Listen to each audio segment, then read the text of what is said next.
Thanks for being here Nice in Boston to be here, with Mac. me. I love your town. Yeah, thank you so much. I didn't realize this is where you grew up. We take a lot of pride. I take a lot of pride in this town personally, and then now that my company Thinklyn's here, and we've got this incredible campus. I just, I'm living the dream. Kudos to you, bro. Yeah. So, with that comes obviously like, all these different business developments, and you've been a big part of them.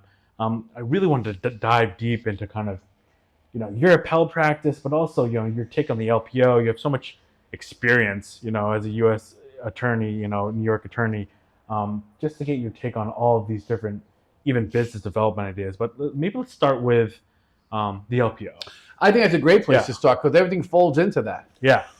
So the LPO originated because we wanted to help our clients. It was all about trying to find the most cost-effective way of helping our clients when they got involved in very litigious situations. And litigation is extremely expensive. It's the last thing clients want to be doing. Right. But sometimes you find yourself in the middle of it. I made a career as a litigator. I came out of the Brooklyn DA's office where I learned how to try a case. Didn't want to do criminal defense work, so I went into the civil side of things. I had a family member in construction. And so I started learning construction, and I fell into that area of the law, construction law, and did a lot of litigation there. So as time moved on, litigation only became more expensive. And myself, along with Jerry Keel, we've been partners for forever. We heard about the LPO concept from Eamon Dornan. Great guy. The funny thing was, he tried to sell us on it. We really weren't big on it initially, and then he kind of fell away from it, wasn't crazy about it, and we jumped into it. Yeah. We saw the value. Yeah. How you could save time, save money, and be more focused.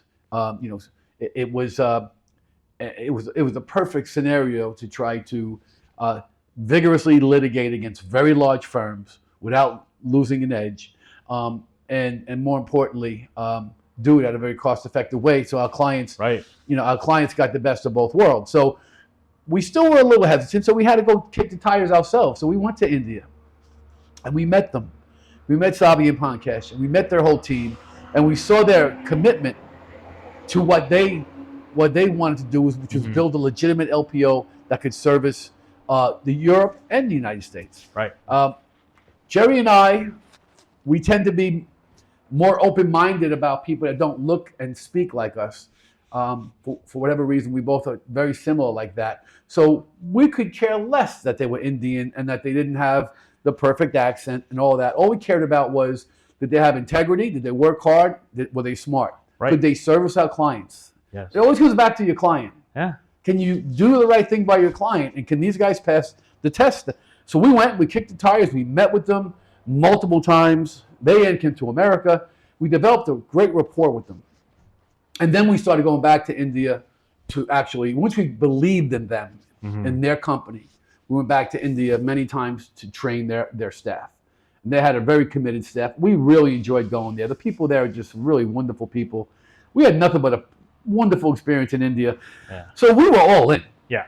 Once we saw the value, and once we saw that this company could actually do most importantly, they could do the job. They could provide the service that our clients needed. That was it. Yeah. We were committed. And then we were committed to making it better, to helping them even become more fine-tuned on the vernacular. Because even they have more of an English background. The English conquered them and taught them English. And so they spoke more of a Queen's English, and they wrote more like a Queen's English. And we had to teach them how to write like an American. Right.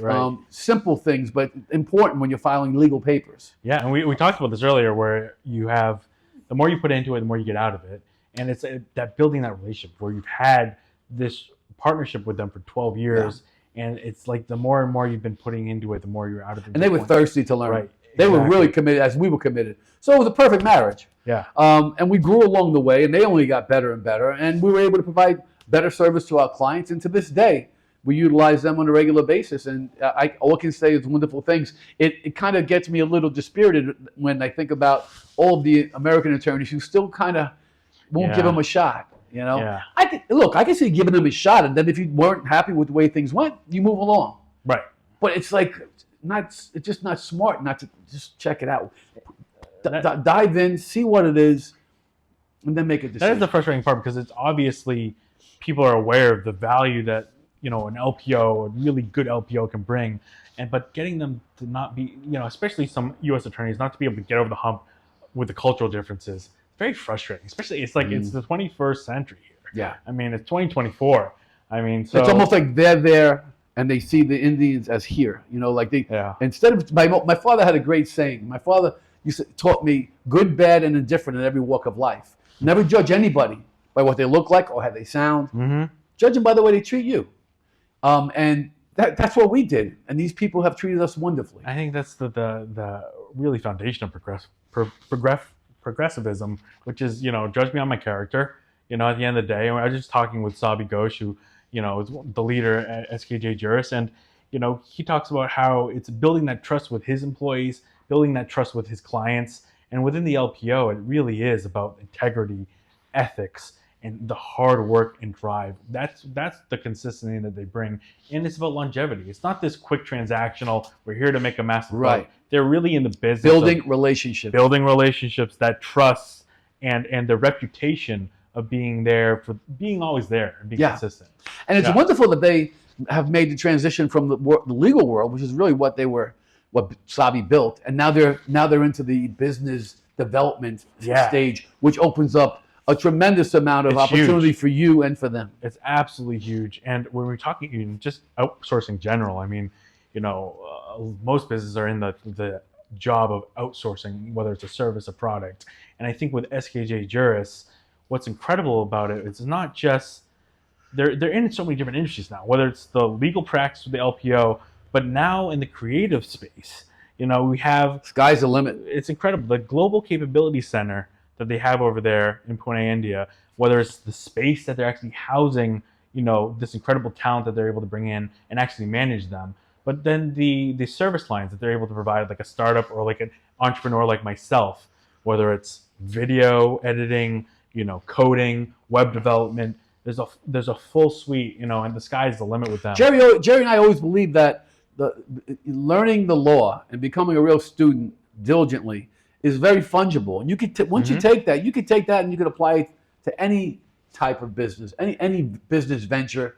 And you take the same tools, work hard, be diligent, open-minded, build relationships. You could take those talents with you anywhere. And I think SK Juris is so attracted to someone like that, who's a hard worker, an individualist, someone that's their own man, their own woman that's trying to make a name for themselves. Yeah. And they may be either a one-person team or a small team that, hey, I got a limited amount of time, in my day, in my week.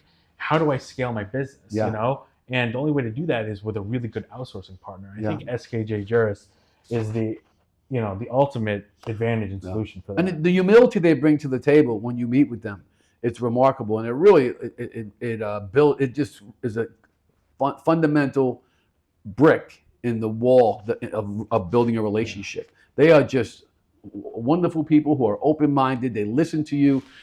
They try to follow your lead because we're the client, right? Mm-hmm. They're the vendor. And they will bend over backwards to try to make us happy. And we've been there many times.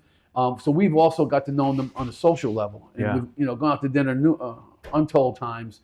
And they've always been nothing but just humble, hardworking, decent people who I really enjoy doing business with. Yeah, incredible. If anyone, entrepreneur, solopreneur, anyone really, if you're looking for a great strategic partner, SKJ Juris. I couldn't say enough. I can't say enough good things about them. But I want to get into, Gerard, your practice, and kind of where you are in your career. You've had an incredible career, with human rights, social justice, but also in litigation, of course, as a top attorney in New York. So right now, your stage of life, you have an incredible expertise in the appellate practice as well. Just dive into where you are right now and how everything's developing.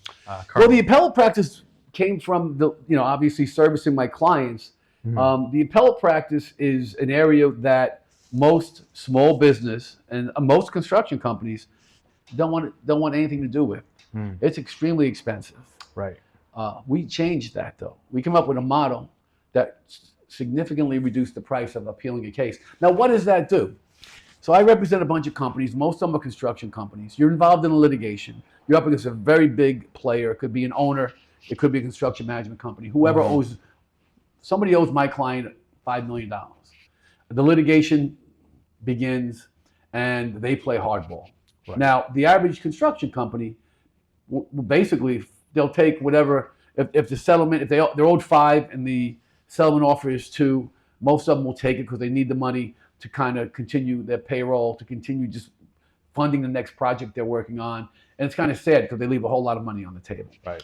Now, what we're able to do is to bang heads with the bully who's not being fair in the settlement negotiations and refuse that $2 million offer and say, you owe them 5. They'll take maybe 4, but they're not taking 2. And quite often the construction management company or the owner will just say, no, that's it. So what that leaves you in a position is that now you have to litigate. Right. Full stop. And so what does that mean? That means going through a discovery, going through depositions, going through summary judgment motions. Then only at that juncture, now you're already $70,000, $80,000. It's very expensive. Very expensive. Then you have to go on a trial calendar, and you wait a year or 18 months before you get a trial.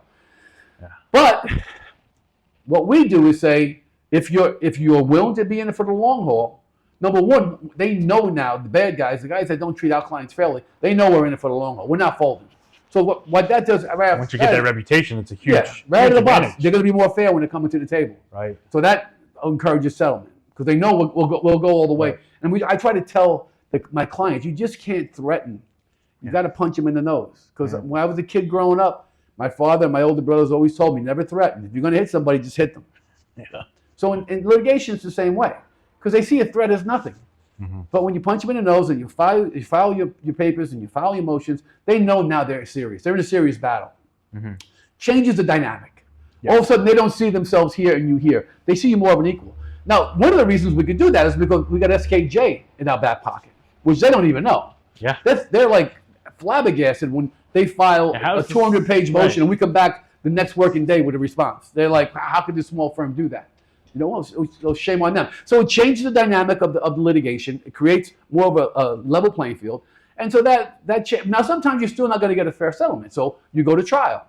You lose.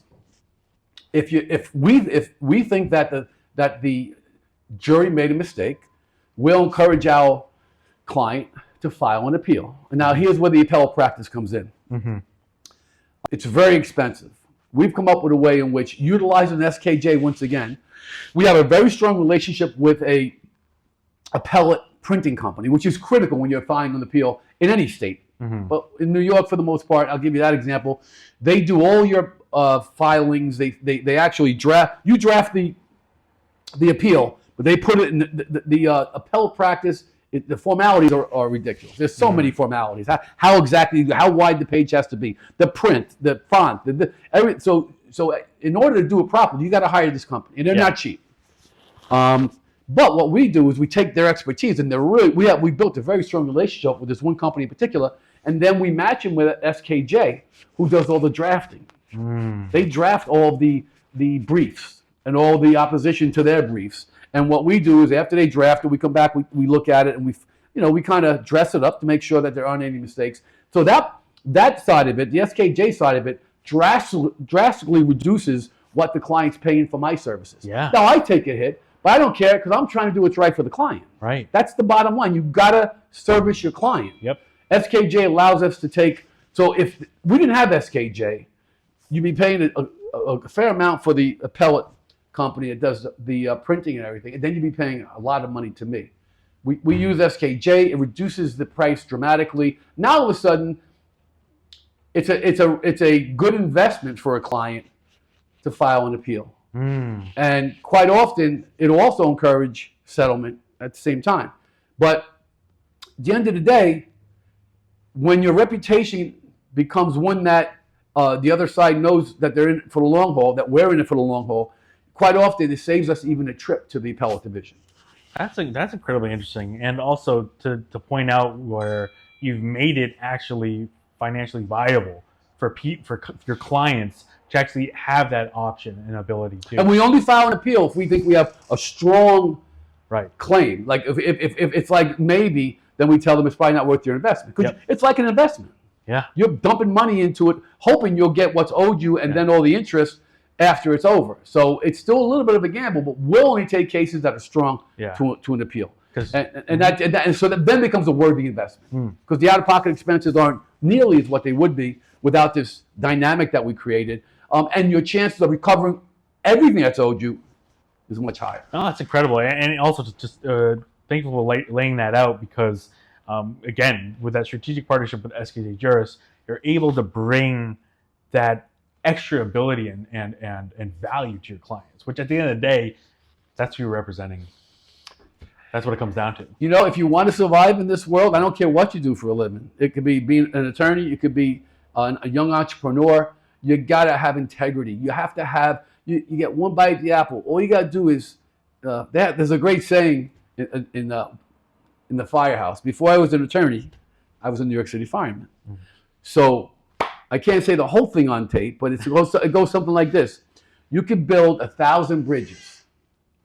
And all you got to do is slip up some way significantly, and they're not going to call you a bridge builder.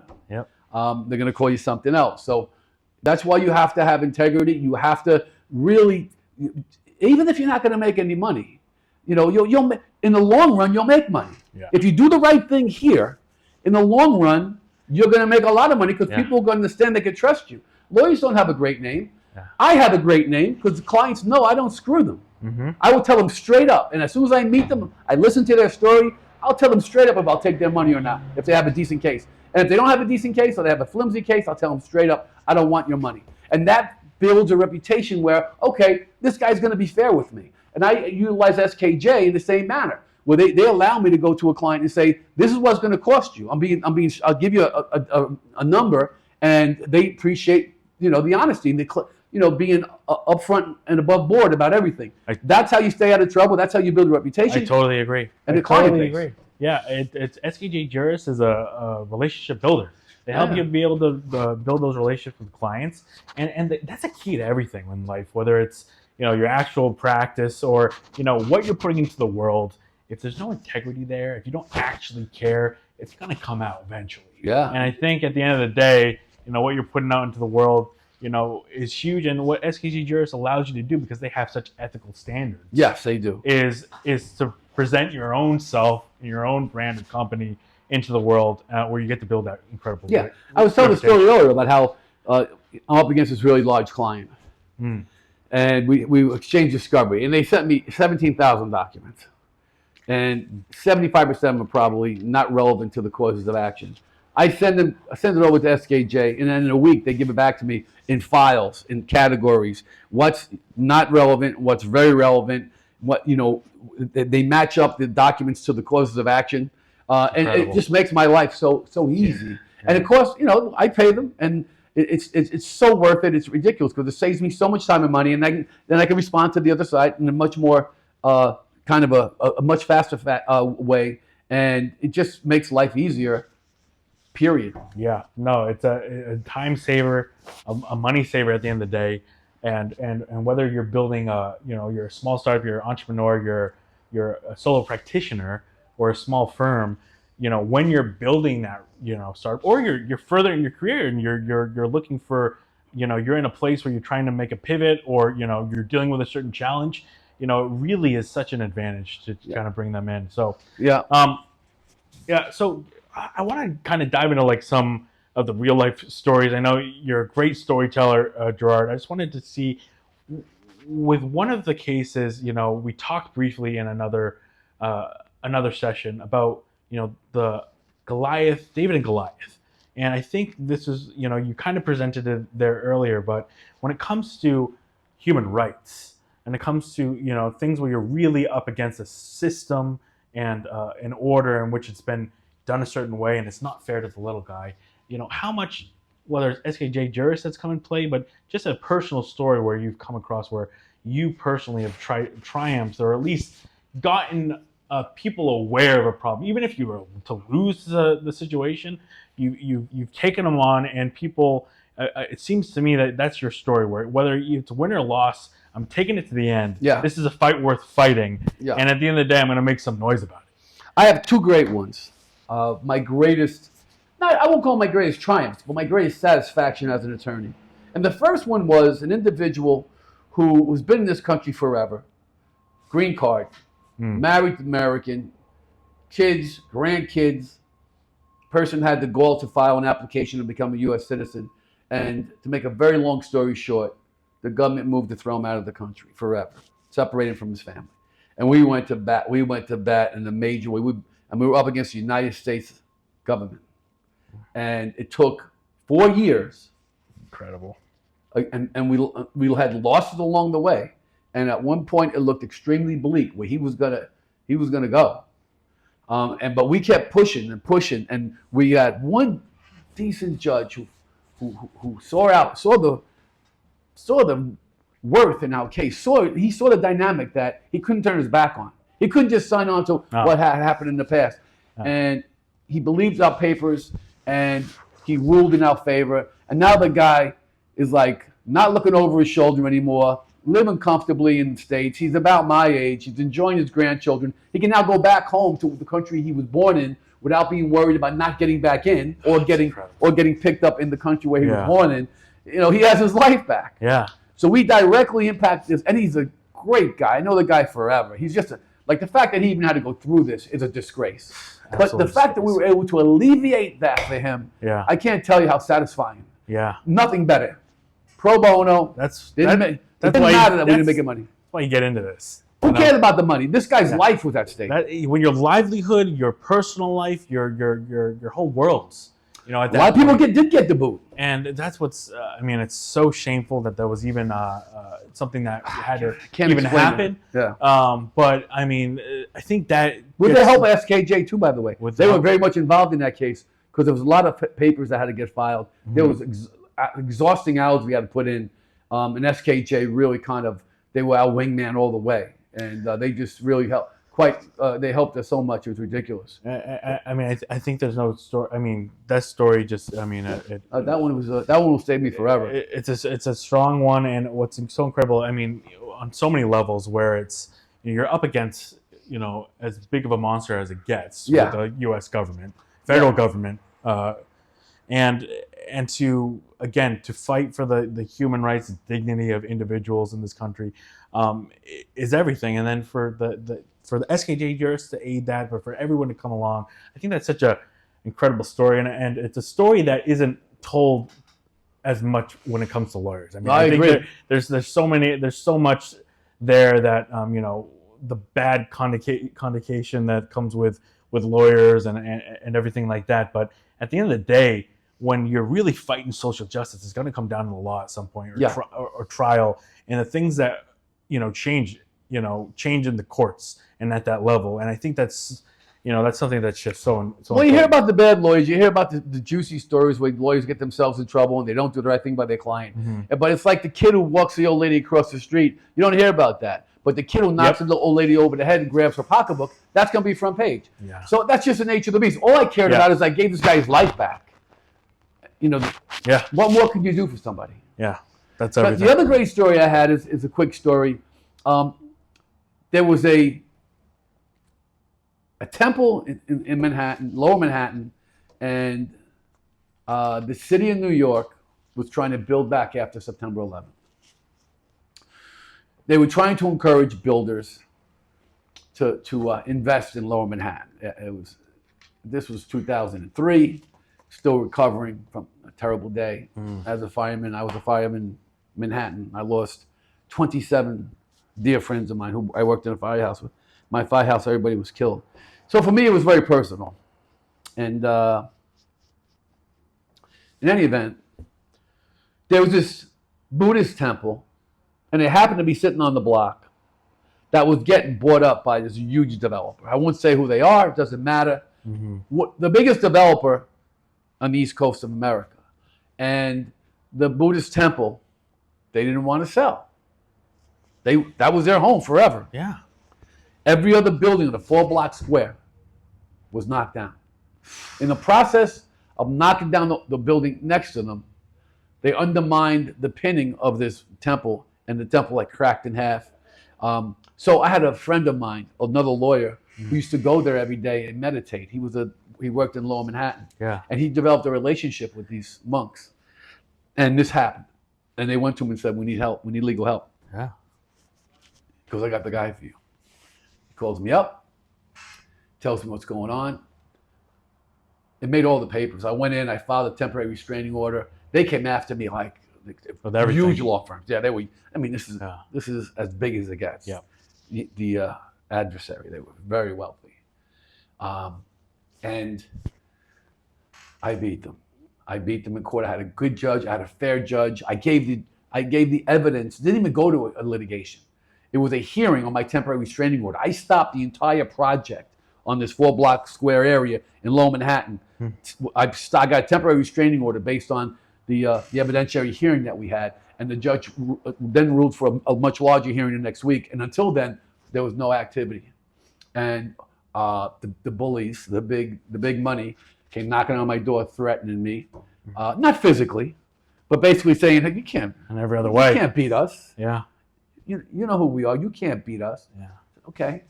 We had the big hearing. Judge ruled in my favor. Now, the sad part was the temple was so destroyed, there was no putting it back. But they were trying to blowball the Buddhists, and I wound up getting 5 times what that temple was worth. And we took that money and we bought a new temple out in Queens, and they begrudgingly moved, but they felt, but it was still a win because we stopped the project from going forward, and we wrangled a lot of money out of the bad guys. In the long run, they were so big, it wasn't that big of a hit for them. Yeah. But at least my client felt like vindication. Yeah. Because they were treated terribly. They were basically